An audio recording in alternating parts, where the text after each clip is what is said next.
naisip ngayon, kundi pamilya niya. So, suportahan na lang natin. Bagamat hindi ko alam yan ha. Nalungkot nga ako nung live ko. Pero, no choice tayo. Suportahan na lang natin. Kasi kailangan niya rin pangkain sa pamilya niya.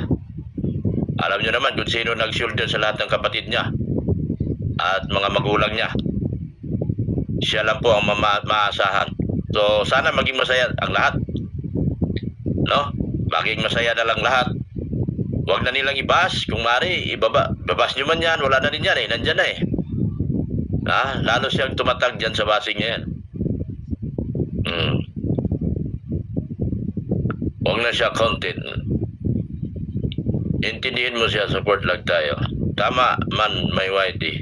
Yun nga, sinasabi ko nung una, nagulat ako na may whitey na, pero sa ibang banda rin, kailangan niya rin kumita. Kailangan niya ng mga nabuhay para sa pamilya niya. Simula pa naman noon, kahit siya i-vlog pa noon.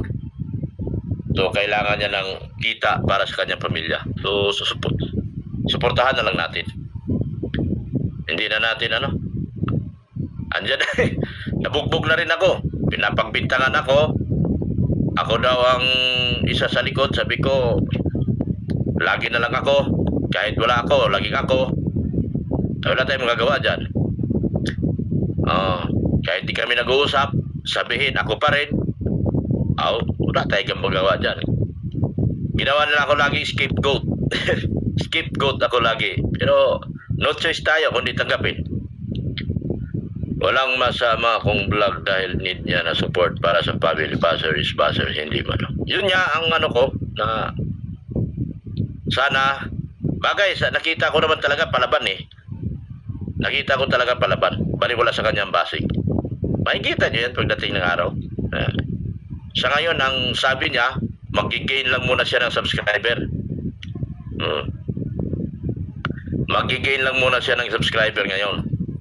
Yun ang pagkasabi niya kasi medyo nasita ko siya eh. Natanong, hindi nasita. Natanong ko siya bakit niya gumawa ngayon na alam mo naman na may marami tayong problema, ang dami kong problema. Alam mo naman na ako kaagad ang bubugbugin dyan. So hindi nga na tayo nagkamali. Nabugbog nga ako. Kaming dalawa ni Pulong. Nadamay pa yung mga antay. Nadamay pa yung mga antay. So, kung ako talaga, wala akong channel ko, gawa lang ng anak ko. Yung mga channel ko pa nung araw, gawa ng anak ko. Kahit itong bago kong channel, gawa rin ng anak ko. So, mahina man ako dyan. Magaling lang ako sa kalukuhan, sa pananalita, pero pagdating sa computer, mahina ako. Yun ang totoo.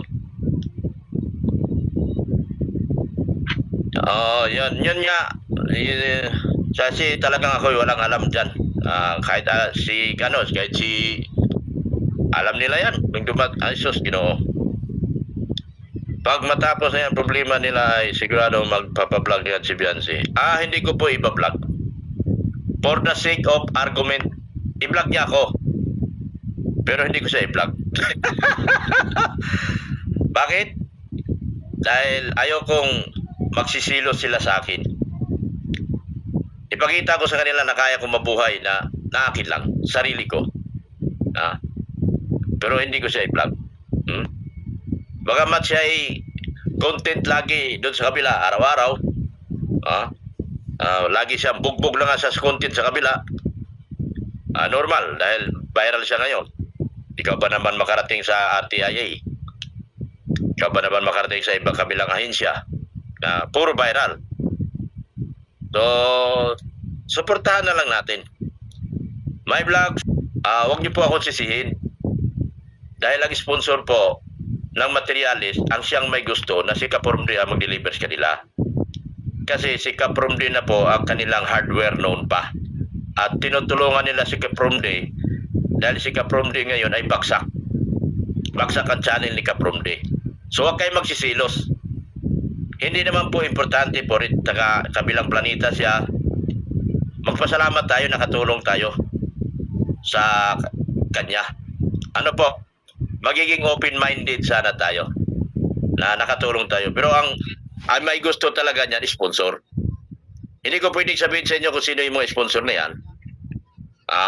At yan ay